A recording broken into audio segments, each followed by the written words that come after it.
আমাদের পাশের গ্রামে বেলদুয়ারে হচ্ছে অখণ্ড হরিনাম সংকীর্তন। মা, আমি, বোন আর বোনের শাশুড়ি আর প্রতিবেশী মিলে চলে এসেছি কীর্তন দেখতে। কীর্তন ছেলের দল এবং মেয়ের দল করে এখন ছেলের দল শেষ হতে চলেছে, মেয়ের দল নামবে। তো এই দেখো এদিকে বাতাসও ছড়ানো হচ্ছে আর আমিও কোটা কুড়িয়ে খেয়ে নিলাম। খিদে পাচ্ছিল তাই আমরা চলে এসেছি আনন্দবাজারে, এখানে প্রসাদ দেওয়া হচ্ছে। ওরা তিনজন মিলে ওখানে বসেছে আর আমি বসেছি এখানে, কারণ জায়গা হচ্ছিল না।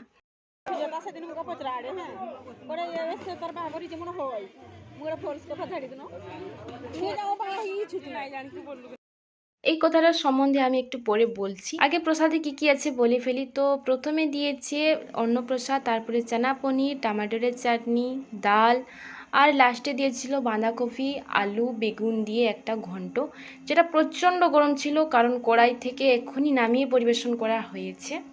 আর এটা হচ্ছে একটা বান্ধবী, ক্লাস 5 থেকে 8 পর্যন্ত পড়েছে, যেখানেই দেখা হয় শুধু বিয়ের কথাই জিজ্ঞাসা করতে থাকে। একবার নয় দুবার নয়, আজকে পুরো ছেড়ে দিয়েছি। বললাম ওটা আমার ব্যাপার, আমি বুঝে নেব, তোকে দেখতে হবে না।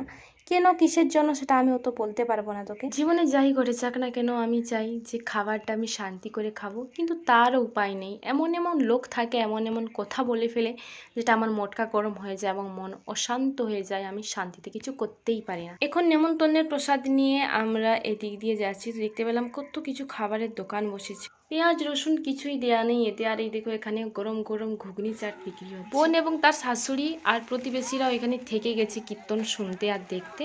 আমি এবং মা, আমরা গ্রামের লোকেদের সাথে এখন বাড়ি যাচ্ছি, কারণ সকালে উঠে আমাকে কাজে যেতে হবে।